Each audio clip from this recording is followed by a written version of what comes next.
게스트가 묻고 진행자가 답하는 역시나 박정호. 오늘도 저 아나운서 오승훈이 질문하고 박정호 교수가 답하겠습니다. 교수님 안녕하세요. 예, 안녕하세요. 네. 이번 우크라이나 젤렌스키 대통령하고 트럼프 대통령의 회담이 감정적인 대응으로 좀 깨진 듯한 예. 그런 상황입니다. 이 트럼프가 손가락질까지 막 이렇게 적극적으로 하면서 맞아요. 젤렌스키 대통령에게 당신은 3차 대전으로 도박을 하는 거다. 뭐 이런 식으로 비난하기도 했고요. 예. 결국 고성에 오가면서 협상은 결렬됐습니다. 이후에 또 젤렌스키가 광물 협정에 서명할 준비가 됐다. 미국과 우크라이나의 관계가 지속될 것이라고 믿는다. 이렇게 좀 자세를 낮추는 듯한 태도를 보이고 있고 네. 트럼프는 다른 방식으로 대화를 계속할 필요가 있다라고 해서 네. 그 다른 방식은 또 뭘까? 이런 또 궁금증이 생기기도 합니다. 굉장히 말과 말들이 나오고 네. 상황이 어떻게 돌아가고 있는지 평가와 전망이 필요한 시점이 아닐까 싶은 생각이 드는데 그래서 오늘 참 기대가 됩니다. 향후에 일단 전망은 어떻게 될 거라고 보세요? 미국과 우크라이나의 자원 개발을 두고 종전 협상이 이루어지는 것은 무조건 이제 성사가 될 수밖에 없습니다. 네. 사실요, 저는 이제 정부기관들을 도와주는 그런 저도 이제 공공기관에서 근무한 적이 있었는데 예. 그때 옆에서 지켜보니까 이런 국가 수반들이 만나서 뭔가 협상에 또는 협정에 사인한다, 사인할지도 모른다 그러면요, 네. 그 두 사람이 만나는 일정이 확정되기 전에 기본적으로 그 문구 하나하나까지 그 딜이 다 끝나 있어요. 그렇지 않겠습니까? 예를 들어서 미국 대통령이 누구 만나러 갔는데 네. 갑자기 그 사인 직전에 결국 사인 안 했다더라, 회담이 결렬됐다더라 하면 그 시간, 비용 다 아무 성과 없이 끝나는 거잖아요. 네. 그러다 보니까 실무진들에서는 입장에서는 우리 대통령과 너희 대통령이 만나서 최종 이제 사인할 걸 미리 조율해 보자 하면서 그 세부 문안들 전부 다 어느 정도 선까지 합의 봐서 사인만 하도록 끝내놓습니다. 그렇죠. 사실 이번에도 광물 어떻게 개발하고 그래서 종전 이후에는 어떻게 처리할지에 대해서도 기본적인 합의가 다 있었어요. 예. 그래서 이번에 원래 트럼프 대통령은 늘 했던 것처럼 엄포를 놨죠. 일단 광물 광물과 관련돼서 광물을 5천억 달러 정도 미국에게 달라고 했습니다. 예. 왜냐하면 그동안 도와줬잖아. 그건 먼저 주고 그다음 시작을 하자. 이렇게 얘기를 했는데 이것도 늘 트럼프가 하는 엄포용. 아니 5천억 달러 정도의 그 어떤 경제적 가치가 있는 광물을 그냥 주는 나라가 어디 있겠어요. 네, 그러니까 이게 실질적으로 그 협상에 서명을 할 협상 내용에는 정확하게 5천억 달러가 들어있지 않았을 건데 그렇죠. 만난 현장에서 엄포를 놨다는 아니요. 말씀이죠. 그 전에요. 그 전에. 전에 언론을 통해서 나는 그런 걸 희망한다 하면서 본인들 트럼프 행정부에 있는 실무자들이 교섭력을 가질 수 있게끔 힘을 북돋아 준 거죠. 네. 왜냐하면 우크라이나 대통령이나 우크라이나 그 행정 관료들 입장에선 뉴스를 통해서 볼 거 아니에요. 네. 야, 트럼프 대통령이 5천억 달러 정도는 그냥 가져가겠대. 이거 큰일 났는데 했는데 실무진들하고 얘기를 나눌 때 저기 5천억 달러 정도 저희가 그냥 드릴 수는 없습니다. 라고 하면서 그러면 이제 미국 행정 관료들은 이렇게 얘기하겠죠. 좋아요. 그렇게 나오시니 그러면 이렇게 하시죠. 하면서 5천억 달러 그냥 가져가겠다라고 한 거에서 한 발 물러나서 네. 어떤 제시를 해버리면 우크라이나 국민들 또는 행정 관료들 젤렌스키는 어떤 생각을 갖는다? 휴 다행이다 생각을 갖는다고 제가 늘 말씀드리잖아요. 네네. 이번에도 똑같았어요. 그래서 5천억 달러 정도의 광물 자원을 가져가겠다라는 건 일단 미국이 물러서고 네. 결국 어떻게 했느냐. 미래에 확보될 자원 개발 프로젝트에서 50% 정도의 이익입니다. 네. 이익은 너희 우크라이나 전후 복구 사업에 써. 이렇게 명시되어 있어요. 예. 그럼 나머지 50% 누가 가져간다? 미국이 가져가겠다는 거예요. 개발해서 우리가 이득의 50%는 우리가 가져간다. 그리고 나머지 절반은 니들이 알아서 써. 요걸로 이번 협상에 많은 내용이 들어갔고요. 물론 이번 협상에 아주 세부적인 것까지 들어가진 않았습니다. 그래서 이거는 큰 틀에서의 합의만 들어갔고 다시 2, 4분기 내내 추가적인 아주 세부적인 내용들까지 이제 합의를 진행하면서 그래서 아마 3, 4분기에는 완벽한 종전이 들어가지 않을까 이렇게 생각을 했는데 말 그대로 이번 협상이 어떻게 보면 극단적인 상황에서 끝난 거는 감정적인 상황에서 끝난 건 그 정상들 간의 그 회담 장소에서 네. 갑자기 감정적인 기저가 생기면서 그리고 젤렌스키 입장에서는 이건 젤렌스키 입장입니다. 너무 모멸감을 당했다고 생각을 한 네. 것 같아요. 기자들이 넌 왜 양복 안 입고 왔어? 그리고 부통령이 우리는 너에게 큰 은혜 네. 같은 걸 베풀었다는 듯한 표현을 계속했잖아요. 예. 그게 기분이 상한 것 같아요. 벤스 부통령이 끼어들어서 직접 얘기하고 이것도 그렇죠. 사실은 이례적인 일이잖아요. 그렇죠. 예. 그러니까 말씀하신 거를 종합해 보면 큰 틀에서의 협상은 이미 이제 사인만을 남겨둔 상황이고 네. 그러면 앞으로 협상이 이루어질 수밖에 없다고 하셨는데 네. 그 이루어질 수밖에 없는 협상은 그러면 지금 어쨌든 큰 틀에서 합의된 내용이 있는 그 협상 안에 서명만 하는 것. 맞습니다. 내용이 변경될 여지는 별로 없다라고 예. 생각을 하시는 거고. 내용에서는 상당히 많은 부분 합의를 본 게요. 앞서 말씀드린 것처럼 네. 수익의 50%는 우크라이나 너희가 가져가라고 한 것이 이 그 국영 광물 자원을 개발하는 데 있어서 투자 기금을 만들자. 그 투자 기금을 바탕으로 수익이 생겼을 때 50%는 너희가 가져가자라고 하는 내용. 그러니까 네. 우크라이나 주겠다는 게 포함됐었고 그리고 미국의 접근권을 보장했습니다.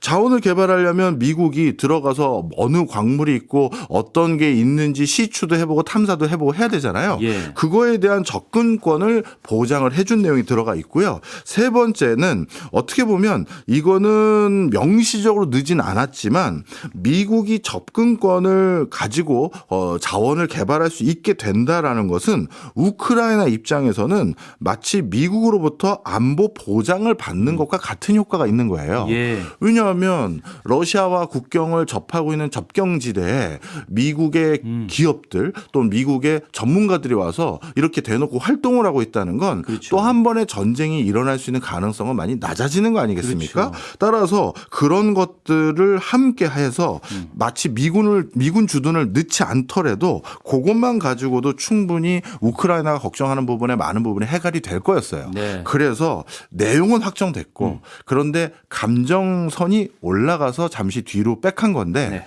지금 지금 영국 다른 나라 돌아다니면서 젤렌스키가 이제 슬슬 화해 제스처를 취하고 있지 않습니까? 맞습니다. 계속 뭐 미국과의 협상이 잘 될 것으로 나는 기대한다. 뭐 다시 트럼프가 이거에 대해서 협상해 줄 것을 기대한다. 이 얘기는 조금 달리 표현하면 우크라이나는 다른 카드가 없어요. 네. 지난 시간에도 그렇게 말씀을 네. 해주셨고 미국의 접근권이라는 것은 뭐 어떤 자원에 대한 접근권인지 이 부분은 조금 이따가 다시 네. 여쭤보기로 하고 방금 말씀하신 그 영국을 방문한 네. 이 부분 좀 짚어보고 싶은 점이 있어서요. 젤렌스키 대통령이 영국을 찾았는데 키어 스타머 영국 총리가 영국은 전폭적으로 우크라이나를 지원한다. 우리는 젤렌스키 대통령 당신 우크라이나와 함께할 것이다. 이렇게 지지 의사를 밝혔습니다. 유럽 네. 정상들 대부분이 좀 지지 의사를 밝히고 있는 상황이고. 네. 그렇다면 이거는 어떤 의미가 있을까 하는 생각이 들거든요. 지난 시간에 서유럽 같은 경우에도 그렇게 직접적으로 적극적으로 개입할 수는 없을 거다라고 말씀을 하셨는데 네. 이런 유럽 정상들의 지지 의사는 어떤 의미를 가질까가 좀 궁금하거든요. 네. 어찌 보면 지금 주신 질문 덕분에 오늘의 결론을 어느 쪽으로 제가 좀 말씀드리고 싶어서 이 꼭지를 들고 왔는지가 저절로 드러날 것 같은데요. 네. 러시아와의 문제에서 항상 유럽은 정치적인 입장도 있었고 경제적인 입장도 있었지만 네. 러시아는 늘 경제적인 입장을 먼저 선택했고요. 유럽 역시도 경제적인 입장으로 러시아와의 관계를 설정하려고 노력을 많이 해왔다는 걸 예. 오늘 쭉 역사적인 맥락과 함께 설명을 드릴 거예요. 네. 자, 그런데 방금 주신 질문도 역시 마찬가지입니다. EU는 EU 차원에서 프랑스, 독일, 영국 등등 이미 우크라이나에 많은 전쟁 자금을 차관 형태로 빌려주기도 하고 그냥 인도적인 차원에서도 그냥 주기도 했습니다. 예. 그죠? 그러면 어느 나라가 본전 생각 안 하고 다른 나라에게 무조건 지원만 하는 나라가 솔직히 어디 있습니까? 그래서 어떤 일이 생겼느냐? 실제 우크라이나 전쟁의 끝이 보이기 시작했던 시점에 네. EU 차원에서 우크라이나를 미국보다 먼저 접근했어요.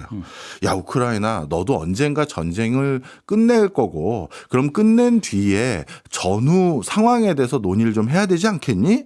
그런데 너희 지금 뭔가 전후 피해복구 사업을 할 수 있는 방편이 너희는 자원 많은 나라니 그 자원에 대해서 좀 개발을 해서 그걸로 너희가 뭔가 전후 피해복구 사업을 해야 될 것 같다. 그래서 이렇게 하자.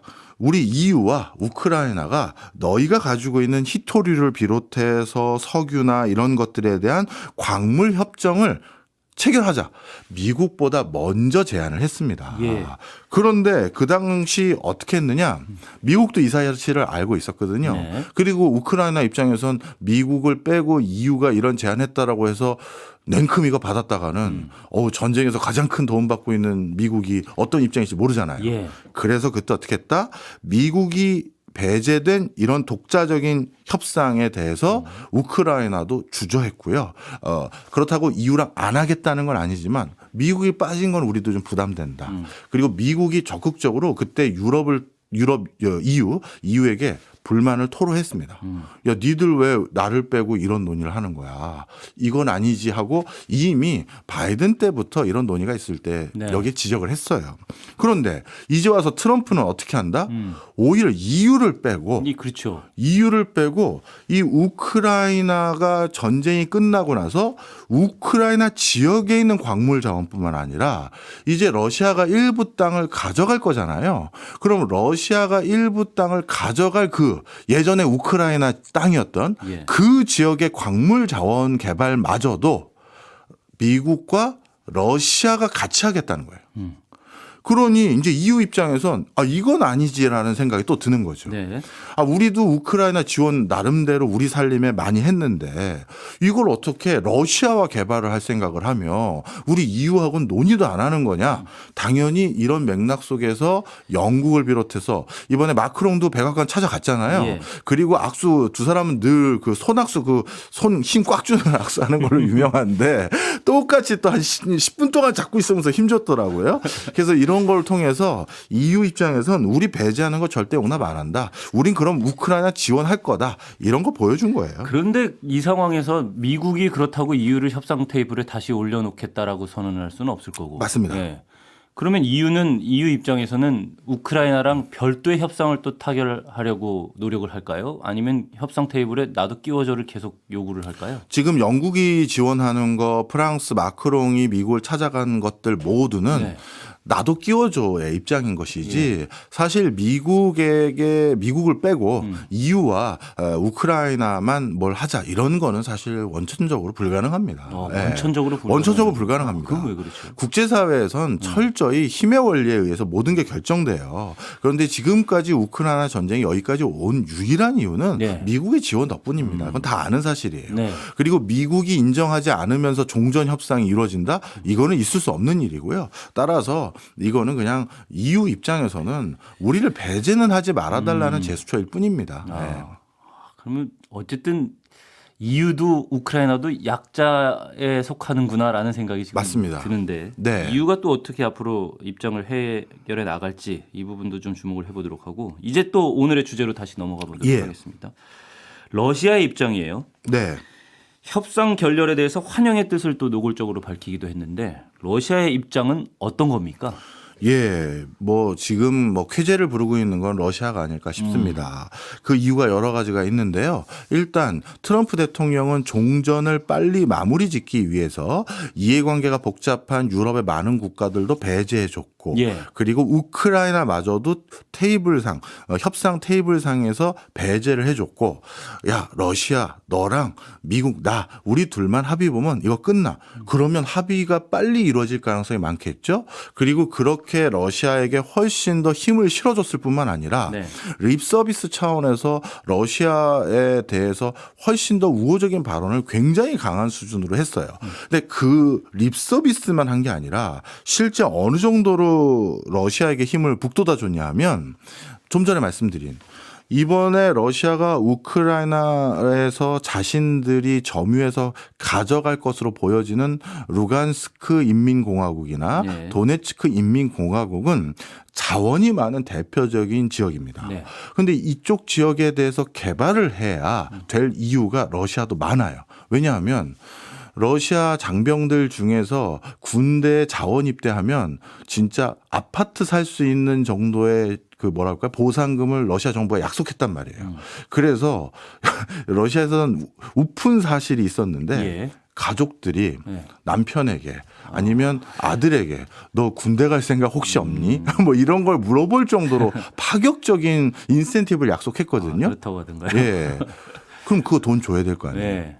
근데 무슨 돈으로 해요? 그렇지 않습니까? 바로 그러한 것들에 대한 자금을 집행할 수 있는 기회를 오히려 미국이 만들어준 거예요. 예. 루간스크와 도네츠크 그거 개발도 우리 미국이 참여하고 싶다. 러시아와 합작해서. 그리고 우크라이나 지역에 있는 다른 자원을 개발하는 것도 러시아 너희도 들어와서 같이 할래? 이렇게까지 제안을 한 거거든요. 그러니 푸틴 입장에서는 전후에 가장 본인이 풀어야 될 숙제인 돈 문제. 예. 이 돈 문제도 미국이 상당 부분 해결을 해줄 수 있는 교두보를 만들어준 거예요. 그러니까 두 가지죠. 땅도 주는데 이 땅 확보된 이에 지급할 수준 그거에 대해서도 미국이 해결을 해준다는 거니까 너무나도 좋은 안이 돼버린 것이고요. 네. 네, 그런 해결안이 이 우크라이나와 미국 간의 협상의 내용으로 들어가 있을 거 아니에요. 직접적으로 포함되진 않았더라도. 맞습니다. 직접적 그런 포함은 내용들, 안 돼 있지만. 그런 네. 내용들이 들어가 있을 텐데. 네. 그럼 협상이 결렬되는 것이 러시아에게 그렇고 유리하다고만 볼 수는 없는 거 아니에요? 그렇죠. 근데 왜 이렇게 노골적으로 환영을 하는 거죠? 근데 딱 러시아 입장에서는 네. 이번에 젤렌스키가 오히려 감정선을 유지하지 못해서 오히려 더 수세에 몰렸다고 판단하는 거예요. 저랑 비슷한 판단인 거죠. 뭐 제 판단이 틀릴 수도 있고 푸틴 대통령의 판단이 틀릴 수도 있지만 네. 젤렌스키는 다른 카드가 없어요. 그런데 트럼프의 심기를 건드렸다? 그러면 결국 시간과의 싸움이고 네. 전장은 점점 불리하고 우크라이나는 그 과정에서 점점 부채만 늘어나는데 이제 트럼프는 다른 협상이 이루어지지 않고서는 안 하겠다는 거잖아요. 다른 협상이 뭐겠습니까? 젤렌스키 하야해. 너 지금 임기도 사실 끝났는데 전쟁 중이라서 유지하고 있는 거 아니야. 아니면 너 말고 다른 사람 오든지라고 하면서 어떻게 보면 더 버틸 명분을 만들어준 것이고 네. 이렇게 되면 아직 세부 협상은 안 들어간 거거든요. 네. 큰 틀에서의 합의만 이번에 사인한 거고 아주 정교하게 어느 지역에 뭘 개발하고 뭘 하고 우선순위 뭘 하고 이건 안 들어갔단 말이에요. 그거 할 때 훨씬 불리해졌다고 생각하는 거예요. 러시아 같은 경우에는 미국과 좀 유리한 쪽에 같은 편에 설 수 있다라고 생각을 하고 있고 훨씬 그렇게 생각하는 네, 거죠. 미국이 우리가 더 유리하게 러시아에 더 유리하게 협상을 앞으로 세부적으로 더 진행해 나갈 거라는 기대를 하기 때문에 네. 젤렌스키 대통령이 감정적으로 나오는 부분에 대해서 쾌재를 불렀다. 네. 그리고 하나 더. 예. 러시아 입장에선 미국과 유럽이 한 몸, 한 뜻이 돼버리면 이것도 큰 부담감이 있는 건데. 그렇죠. 지금 이 두 지역 간에서도 갈등이 생겨버린 거잖아요. 그러면 자기에게 총뿌리를 겨눴던 모든 세력들이 다 딴 생각을 하고 있는 형국이 돼버린 것이니까. 그런데 그 중에 큰 형은 나하고 꿍짝에 맞는 형국이 된 것이니 푸틴 대통령은 진짜 가장 큰 승전보를 울리기 직전인 상황이 돼버린 것이죠. 아, 알겠습니다. 그럼 러시아는 아까 말씀하셨던 게 정치적 이익뿐만 아니라 경제적인 이익을 고려를 많이 한다. 거의 대부분은 경제적인 이익을 고려하는 경우만 있는 경우가 많다 이렇게 말씀하시는데 네. 예, 그 부분을 한번 짚어보고 싶은데요. 네, 사실 지난 시간에는 뭐 2차 세계대전 이후 최근까지 유럽과 러시아의 어떻게 보면 에너지를 기반으로 한 상호 교류 협력이 어떻게 진행되어 왔었는지 이 말씀을 쭉 드렸잖아요. 네. 그러면 오늘은 본격적으로 러시아는 그걸 왜 했을까를 좀 말씀을 드려보려고 하는 거예요. 쉽게 말씀드리면 2부에서 다 자세한 얘기는 나눠야 될 것 같긴 한데요. 예. 경제적인 이유도 있을 거고요. 네. 정치적인 이유도 있을 겁니다. 그렇겠죠. 경제적인 이유는 말 그대로 우리 천연가스, 석유 이런 것들 필요로 하는 유럽 국가들에게 이거 물건 팔아서 돈 버는 이유있겠죠. 그리고 정치적인 이유는 우리들이 이렇게 에너지를 공급하게 되면 유럽에게 더 큰 입김을 행사할 수 있다. 이런 생각이거나 또 하나가 더 있습니다. 유럽의 분열을 조장할 수도 있다. 이런 것들이 당시는 소련이겠죠. 소련의 포석에 문맥에 많이 깔려져 있는 그런 내용들인데요. 예. 그렇다면 이번에 우크라이나 전후에 대한 교통정리에 있어서도 예. 러시아는 무슨 생각을 가졌는지를 우리가 이해하기 위해서는 오늘은 이 두 가지 관점. 정치적으로는 어떤 포석을 그동안 가져왔었는지를 좀 보면 네. 더 명쾌하게 보일 것 같아서 네. 2부에 그 얘기를 자세히 말씀드릴게요. 일단은 1부 끝에 경제적인 이익과 정치적인 이익을 모두 고려한다라고 말씀을 해 주셨어요. 두 예. 개를 이제 따로따로 짚어보면 좋을 것 같은데 주로 저한테는 계속 경제적인 이슈만을 주로 고민을 그렇죠. 하고 있다. 네. 그걸 고려하고 있다. 네. 정치적인 이익보다는. 예. 그럼 정치적인 이익은 아까 유럽에 대한 입김과 유럽의 분열을 원하고 있을 거다. 예. 이 부분은 뭐 지난 시간에 했던 나토라든지 이런 걸 예. 생각해 볼 때 정치적인 이익은 뭔지 좀 와닿는 부분이 있어요. 예. 경제적인 이익도 와닿는 부분이 있는데 네.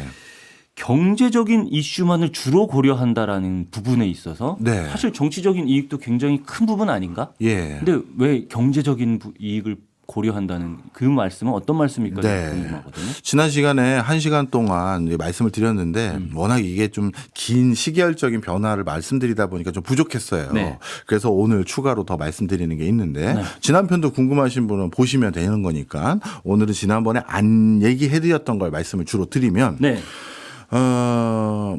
이렇게 보시면 됩니다. 1970년대 중반에 어떤 일들이 많았냐면요. 오일 쇼크 때문에 유럽의 많은 국가들이 중동으로부터 에너지원을 수급받기가 어려워지니까 너도 나도 러시아에게 저희도 러시아산 가스 쓰겠습니다. 저희도 좀 연결해서 주세요라고 요구가 빗발치게 됩니다. 네.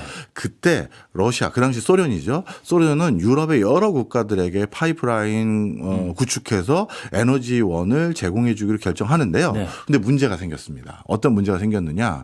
동시다발적으로 많은 국가들의 수요에 부응하기 위해서 적극적으로 이제 파이프라인 구축해서 물건을 팔려다 보니까 생각보다 이게 원활하지 못한 거예요. 가스 공급이요. 그러다 보니 어떤 문제가 생겼느냐. 이게 이제 양자택일을 해야 되는 상황이 돼버렸습니다. 그 당시에는 우크라이나라는 나라가 없었죠. 네. 그냥 소련의 위성국가 중에 하나로 소련에 들어가 있었던 거잖아요. 그렇죠. 그때도 우크라이나에게 양보를 소련 중앙정부가 강요합니다. 어떻게 하느냐. 그때도 위치가 우크라이나 지역이 유럽으로 가는 길목에 있다 보니 네. 파이프라인이나 이런 것들이 다 우크라이나 지역을 지나가게 되어 있어요. 그런데 그 당시 1973년도인데요. 소련의 가스 수출 물량이 확보되지 않았다. 그래서 어쩔 수 없이 우크라이나의 주민들은 가스를 덜 써야 될 것 같다 해서 통상적으로 가스 공급량의 30-40%만 공급을 합니다. 네. 그래서 아주 혹한기에 당시 우크라이나 주민들이 가스를 공급을 못 받은 적이 있어요. 예. 그 이유는 서독에 팔 가스가 부족했기 때문에 서독으로는 전량 약속된 물자를 보내고 네. 우크라이나라는 그 당시 소련 국민의 일원이었던 분들에겐 양보를 강요한 거예요. 근데 그 당시 우크라이나에서 난리가 났죠. 왜냐하면 이 엄더운 설안에 그렇죠. 가스를 안 주면 어떡하냐라고 해서 어떻게 했느냐. 워낙 들고 일어나니까 우크라이나의 가정용 가스는 제 물량을 공급하는 대신 우크라이나에 위치하고 있는 기업용 에너지원을 밸브를 잠가버렸어요. 그러니까 회사는 가동이 안 되는데 네. 집에서는 따뜻하게 보낼 수 있게 해줄게. 네. 이걸 선택한 거죠. 그 얘기는 무슨 소리다? 유럽에 먼저 원활하게 가스 공급해서 돈 버는 게 먼저고 우리 내부에 어떤 정치적인 불협화음이 생기거나 민심이 흉흉해진 건 소련의 중앙정부가 감내했다는 거예요. 여기서 끝이 아닙니다. 벨라루스 역시 마찬가지예요. 네. 그때는 또 역시 벨라루스라는 독립국가가 없었을 때죠. 벨라루스 지역에서도 어떻게 했냐면 우크라이나 거만 밸브 일부 잠가가지고 유럽 각 지역에 보냈던 물량이 확보되지가 않으니까 예. 벨라루스에게도 1973년 10월 달에 소련 중앙정부에서 공지를 내려보냅니다. 뭐라고 내려보내느냐. 너희도 어쩔 수 없이 동절기에 한동안 가스 공급이 어려울 것 같아. 그래서 가스 공급이 예년에 비해서 한 30-40% 정도 부족해질 수 있어. 대비해라라고 사전에 공지를 한 거예요. 네. 10월 달이니까 불과 얼마 안 남은 거지 않습니까? 그래서 당시 벨라루스의 지역 정부에서는 어쩔 수 없이 석탄, 땔감, 다른 것들을 겨울을 벌충하기 위해서 확보하기 위한 자체적인 노력을 기울일 수밖에 없었는데요. 그때도 역시 똑같은 이유예요. 유럽에 우린 돈 벌기 위해서 가스 팔아야 된다. 네. 그걸 우선순위로 둔 것이죠. 특히 그 당시에 소련에서 유럽으로 뭐라 할까요? 가스를 공급하는 데 있어서 또 어떤 문제가 생겼냐면 중간중간 파이프라인이 자꾸 폭발하는 거예요. 왜냐하면 이게 너무 그 오일 쇼크 때문에 단기간에 설비를 많이 구축하다 보니 부실 시공이 많았던 거죠. 예. 그 부실 시공 난 파이프라인 복구하는데 유럽이래네요. 소련 본토에 있는 산업재라든가 여러 가지 기간 설비망을 오히려 이거 복구하는데 먼저 투여하다 보니 네. 소련 내부에 있는 여러 모스크바 현지도 마찬가지고요. 거기가 더 부실해졌어요. 그래서 내부 민심은 워낙 흉흉해지고 있었음에도 불구하고 이렇게 서유럽의 비즈니스를 먼저 선택했다는 거죠. 네. 지금 말씀해 주신 거는 어쨌든 국내 정치를 포기하고서라도 그렇죠. 경제적 이익을 택한 예시를 하나 말씀을 해 주신 네. 거네요.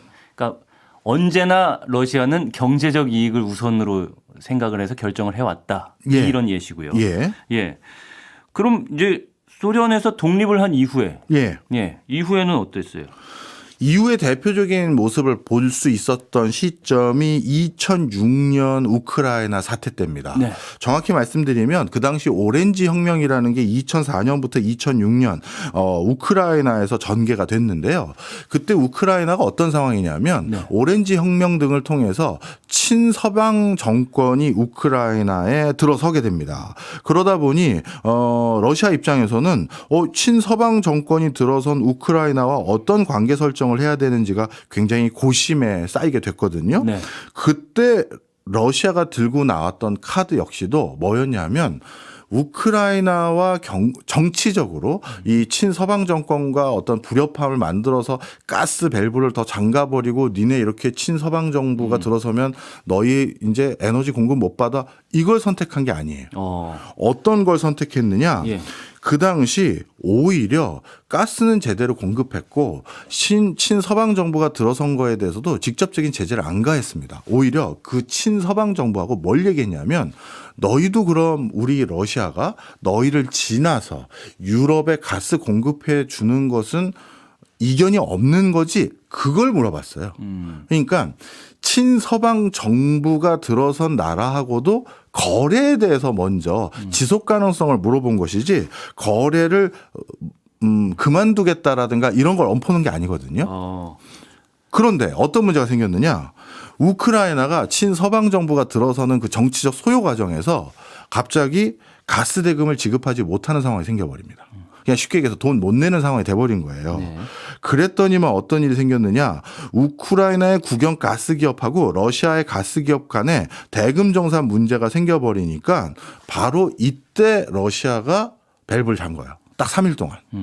그러니까 쉽게 얘기해서 정치적인 이유로는 밸브를 잠근 적이 이따가도 또 다른 사례들 여러 개 말씀드릴 텐데 한 번도 없어요.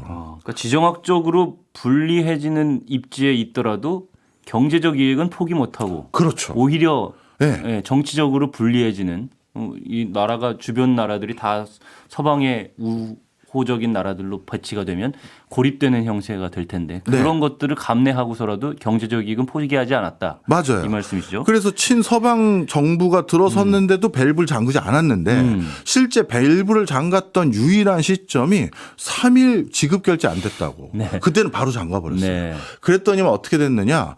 우크라이나 그때도 잠근 게 돈 받으려고 했던 게 우크라이나와 결국 서방 국가들이 더 친해질 수 있는 환경이 있을지를 푸틴 대통령이 알고 있었거든요. 네. 결국 어떻게 수습됐냐면 푸틴이 어떻게 보면 조장한 것도 있어요. 야, 우크라이나 너희 이렇게 돈 못 낼 거면 너 이제 친서방 정부 들어섰잖아. 그렇게 친한 서방 국가에 빨리 돈 빌려와. 이 돈 내. 이걸 요구했어요. 근데 서방 국가들이 우리가 우크라이나에게 왜 추가로 돈을 빌려줍니까? 저 나라 지금 시국이 하수상한데요. 이러고 있었어요. 그랬더니 밸브를 잠근 거예요. 그랬더니 3일 만에 우크라이나가 친서방 국가에 가서 돈을 빌려온 거예요. 왜냐하면 우크라이나로 가는 밸브를 잠그니까 우크라이나 지나서 서방 국가들에게도 가스가 가야 되는데 예. 거기에 대한 불안 요소가 커진 거잖아요. 그러다 보니 서방 국가들이 안 되겠다. 야, 우크라이나에게 돈 빨리 빌려줘야겠다. 자, 그럼 생각해 보세요.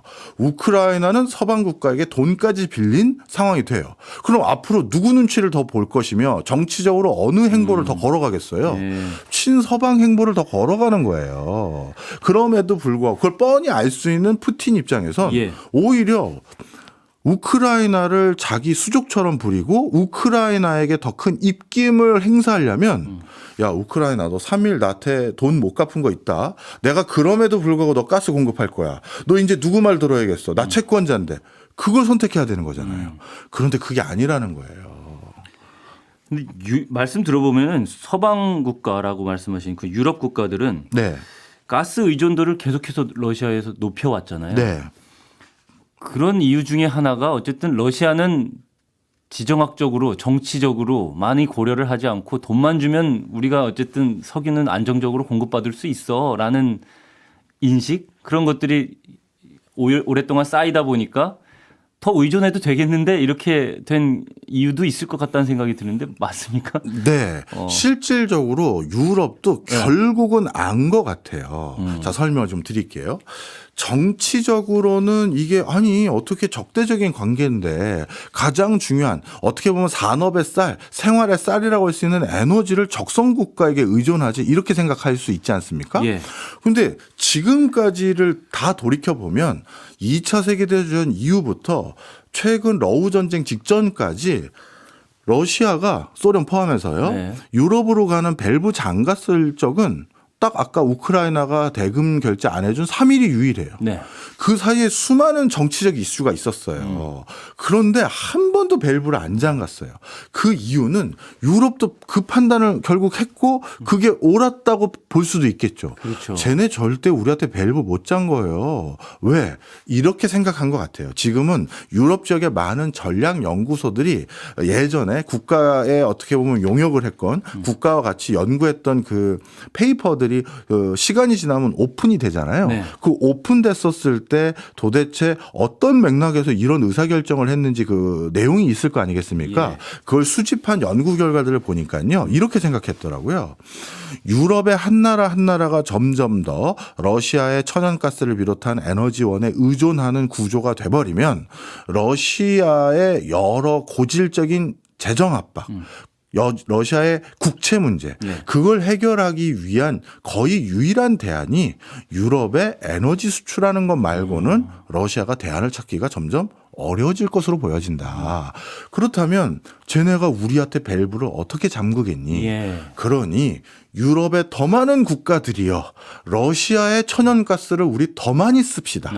그러면 우리에 대한 의존도는 더 높아질 수밖에 없고 그러면 어떻게 밸브를 잠그겠느냐. 이 맥락이 결국 중요한 화두였던 것 같아요. 그리고 그게 실제 유지가 돼 왔고요. 그런 경우로 생각을 했던 거지. 이후부터 이제 정치적으로는 도대체 어떤 판단을 했었나요는 사실 워킹하지 않을 거다라고 본 것 같아요. 근데 아까 정치적인 이익에 대해서 말씀을 해 주셨을 때 유럽에 대한 입김, 러시아가 천연가스를 수출하면서 이 부분은 좀 이해가 되는데 네. 유럽이 분열되는 것을 원한다고 말씀을 네. 하시긴 하셨어요. 물론 경제적인 이익을 대부분 고려해서 이 부분은 뭐 많이 고려가 되는지 모르겠지만 천연자원을 어쨌든 천연가스를 공급을 함으로써 유럽에 대한 입김이 세지는 것도 맞는 것 같고 근데 네. 그 유럽은 뭐 그거는 상관없어라고 지금 생각하는 것 같아요. 네. 말씀을 들어보니까 네. 경제적으로 쟤네는 파이프를 잠그지 못할 거야라는 확신이 있는 것 같고 예. 그럼 서로 윈윈인 상태가 된 것 같은 느낌이 예. 듭니다. 근데 유럽이 분열되기를 원한다는 그 부분은 예. 유럽에서는 사실 견제해야 될 부분이잖아요. 예. 그리고 어떤 방식으로 분열을 유도하고 있는지도 궁금하고요. 예, 설명을 드리겠습니다. 네. 초창기에 러시아가 그 당시 소련입니다. 소련이 유럽의 석유를 본격적으로 공급하기로 마음을 먹었을 때 네. 아주 이례적인 행보를 하나 한 게 있어요. 서독하고는 우리 공급 안 할 겁니다. 이렇게 발표를 해버렸어요. 예. 그때 그 서독을 빼고 오스트리아, 특히 이탈리아하고도 굉장히 적극적인 협상을 했는데 그때 오스트리아는 영세 중립국을 원래 희망했었죠. 네. 본인들은 내륙 국가고 소련을 접하고 있고 그래서 저희는 서방도 아니라 그다음에 공산권도 아니고 영세 중립국으로 있겠습니다. 근데 우린 내륙 국가다 보니 에너지를 어디서 수급받을 수가 없어요. 그래서 알제리를 통해서 독일을 경유해서 그래서 LNG 형태로 에너지를 수급받으려고 했는데 이게 가격이 너무 비싼 거예요. 네.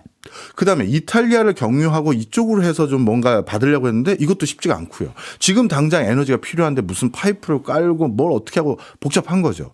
근데 바로 옆에 있는 소련은 국경을 접하고 있으니 살짝만 연결해도 네. 이건 바로 수급받을 수 있잖아요. 그래서 서구 국가들에게 허락 아닌 허락을 득받아요. 영세 중립국이지만 좀 친소련 행보인 에너지 수급 저희가 체결하겠습니다. 하고 있었고 그리고 이탈리아는 이탈리아의 공산당이 정당으로 존재하고 있거든요. 그러다 보니 이탈리아 공산당이 먼저 나서서 이탈리아도 그 당시 유고슬라비아라든가 다른 국가들 하나만 건너면 소련의 그 천연가스를 또 바로 수급받을 수가 있어요. 석유를 비롯해서. 네.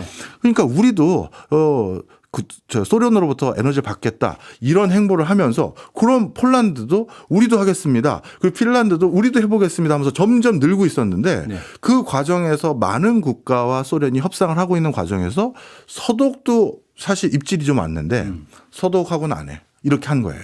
그 이유는 동독 때문인가요? 그것도 있었고요. 네. 이렇게 서독은 안 하고 다른 국가만 해주겠다라고 하면서 네. 굉장히 합리적인 가격에 장기 계약으로 에너지를 공급하게 되면 네. 어떻게 됐다? 야, 서독 봐. 동독 때문에 소련하고 관계가 안 좋으니 네. 저렇게 에너지를 쟤네는 비싼 값에 쓰고 있고 산업적으로도 그래서 경쟁력이 점점 유실돼 가. 이런 모습을 보여주겠다라는 어떤 정치적 포석인 거죠. 다른 나라들이 눈치 보게끔 만들려고 하는 예시를 하나 둔 거군요. 그렇죠. 네. 그리고 다른 유럽의 많은 국가들은 오히려 러시아의 소련의 에너지 때문에 우리는 생활물가 낮아졌고요. 우리나라들이 만든 물건의 가격이 워낙 싸게 만들어질 수 있어서 이제 수출도 잘 돼요. 이걸 보여주고 싶었던 거예요. 예. 그런데 그거를 계속하면 정치적 행보로 가스를 공급했겠지라고 저도 판단을 했을 텐데 예. 그리고 관련 연구를 하는 분들도 그렇게 판단을 했을 텐데 불과 2년 만에 서독에게도 공급하기로 결정을 해요. 물론 그 당시 서독의 총리가 빌리 브란트라는 아주 유명한 친소련 성향의 서독 총리가 뭐랄까요? 총리로 활동하고 있는 시점이긴 했어요. 예. 그래서 이 빌리 브란트라는 어떻게 보면 친소련 성향의 총리가 있었던 것도 있지만 소련 입장에선 그게 중요한 게 아니라 점점 그 당시에도 소련의 국채 부담은 커지고 재정 압박은 커지고 있었거든요. 이걸 감당이 안 되는 거예요. 예. 어떻게 보면 내부의 정치적 불확실성을 잠재우기 위해서도 돈이 필요해요.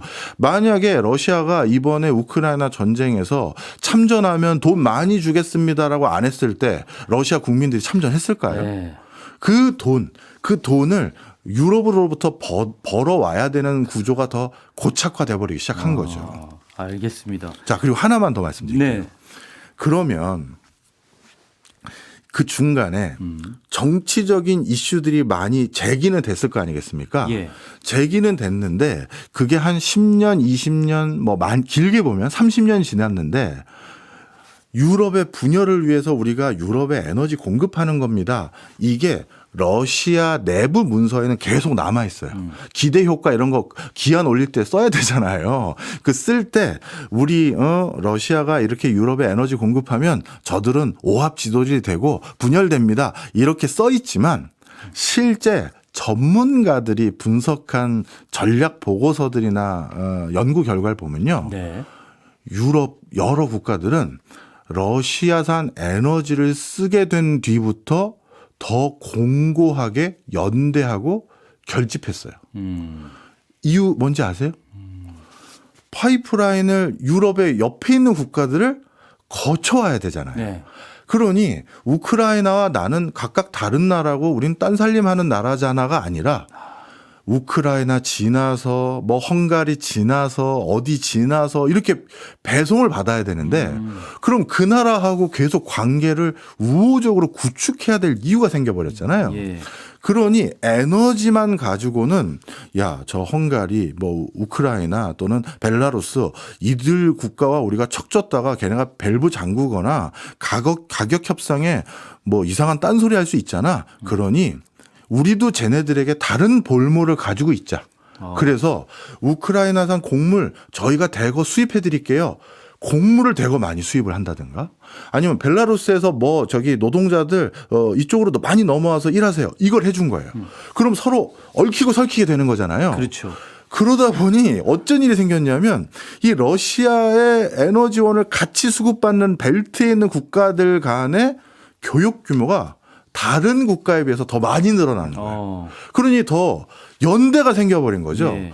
이걸 소련 시절의 관료들도 러시아 시절의 관료들도 다 목도하고 확인했는데 이상하게 보고서에서는 우리가 유럽의 분열을 위해서 이걸 공급하는 거다라고 국민들에게 제공하는 보도자료에는 남아있고 이건 어떻게 된다? 말 그대로 국민들에게 선동하는 거예요. 우리 돈 벌려고 하는 겁니다. 그러면 너무 세속적이잖아요. 우리가 저 유럽을 오합지졸을 만드는 그런 일을 하고 있는 겁니다. 이런 거지. 실제 전문가들은 판단 다 끝난 거예요. 알겠습니다. 러시아가 어쨌든 우크라이나와 미국의 협상 같은 것을 지켜보고 있는 관점은 유럽에 또 에너지를 수출하고 있는 데 있어서 네. 러시아의 관점은 어쨌든 경제적인 이익과 정치적인 이익이 있을 텐데 네. 정치적인 이익은 부수적인 것이거나 아니면 내부 국민 설득용일 그렇죠. 네, 그 정도일 뿐이고 예. 대부분은 다 경제적인 이유일 것이다 예. 라고 말씀을 해주셨어요. 하나만 더 말씀드릴게요. 네. 자꾸 어떻게 보면 우리가 일반적으로 생각하는 것과 다른 견해를 말씀드리면 뭐 좀 수용하기가 어려우신 분도 계시잖아요. 네. 뭐 물론 제 말씀이 무조건 100%뭐 이것만 생각하십시오 이런 의기는 아니지만 이런 예. 의견도 있다라고 들어주시면 좋은데 예. 그 논리적 근거를 길게 말씀해 주시니까 좋은 거죠. 그렇죠. 네. 크림반도 병합대 이것도 서유럽 국가들에게는 굉장히 지정학적으로 불리한 요소로 작용하는 일이었지 않습니까? 네. 그런데 그 크림반도 병합에 항거해서 러시아도 또는 유럽도 서로 밸브 잠그는 건 안 했어요. 계속 말씀드리지만 정치적으로 러시아가 서유럽에 점점 더 치고 들어오고 서유럽의 불안정한 요소들을 많이 만들어도 단 한 번도 이 파이프라인 밸브를 잠근 건 대금 결제 안 돼. 그거일 거 빼고는 없다. 주로 이 문제를 경제적인 관점에서 계속 들여다보면 네. 조금 잘 보이겠다라는 생각이 듭니다. 네. 시간이 많지는 않은데 그래도 네. 나머지 얘기 좀 들어봤으면 좋겠어요. 네네. 미국이 어쨌든 이번에 우크라이나 자원 개발에 주목하는 이유는 히토류인가요? 맞습니다. 예. 이번에는 가장 중요한 이유가 특히 결정적으로 이걸 빨리 해결해야 될 이유 중에 하나가 바로 히토류 때문인데요. 사실 지금 그 미국의 일관된 입장은 딱 하나입니다. 중국을 견제하는 게 제일 중요해요. 예. 근데 중국이 가장 무서운 게 흰색 석유라고 불리우는 다양한 히토류의 전 세계 수급권을 좌지우지하다 보니까 네. 바로 이 부분에서 문제가 생긴 건데요. 여기에서 미국의 해결이 될 수 있는 부분이 바로 우크라이나에 있는 히토류 광물 개발을 하게 되면 또 이것도 어느 정도 약간은 해결될 수 있는 부분이 충분히 있다. 이렇게 보시면 되겠습니다. 네. 이것도 좀 설명을 드릴게요. 이거는 우크라이나의 자원 현황을 탐지한 우크라이나 내부 광물청 같은 기능이나 유럽 EU 집행위원회 산하의 여러 지질 연구소에서 집계한 결과인데요. 네. 일단 미국과 유럽이 필수 희소 광물이라고 규정한 50개의 광물이 있는데 예. 그중에 23개가 우크라이나에 보유하고 있습니다. 그러니까 다양한 작물가원이 많이 있다라는 것을 알 수가 있고요. 특히 전기 배터리의 핵심 소재라고 할 수 있는 리튬 매장량도 엄청나게 많이 매장되어 있는 것이 이미 확인이 돼버린 상황이고요. 그다음에 제일 중요한 게 이름도 어렵습니다. 디스프로슘이라는 게 있어요. 이 디스프로슘은 원소 번호상 66번에 해당되는 건데요. 예. 이게 영구 자석 만드는 데 가장 결정적인 희소금속 중에 하나인데 그런데 이 디스프로슘이 거의 중국의 거의 뭐 전량 의존한다 이렇게도 과언이 아니에요. 예. 근데 풍력이라든가 전기차라든가 다 모터를 만들잖아요. 그렇죠. 근데 모터 안에 들어가는 것들 중에 하나가 중요한 게 연구 자석인데 네. 바로 그때 이게 필요한데 어라 이게 전 세계 또 어디에 있는 거야 살펴봤더니 우크라이나에 있는 거예요. 그렇군요. 그래서 이런 광물들을 또 텅스텐도 마찬가지고 정말 필요한 것들이 딱 있는 곳이 우크라이나예요. 그러니까 미국은 어찌 보면 우크라이나의 광물에 정말 눈이 뻘개진 상태고 아, 이거에 대해서 눈이 뻘개질 나라가 또 러시아도 있겠죠. 그렇죠. 그리고 국경을 어떻게 긋느냐에 따라서 러시아가 점유할 영토 안에 들어갈 수도 있겠죠.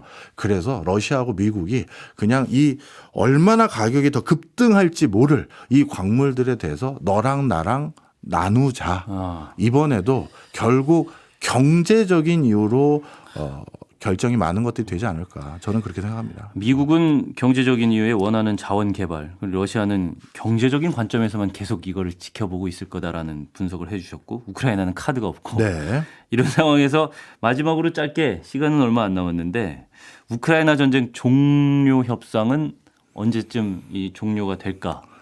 한 달 안에 뭔가 가시적인 또 협상 테이블이 다시 가동될 것으로 보여지고요. 예. 저는 3분기 때는 무조건 뭐 종전이 되지 않을까. 2분기에는 세부 협상들이 좀 많이 남아 있습니다. 네. 정상들만 사인했다고 끝나는 것은 아니기 때문이죠. 예.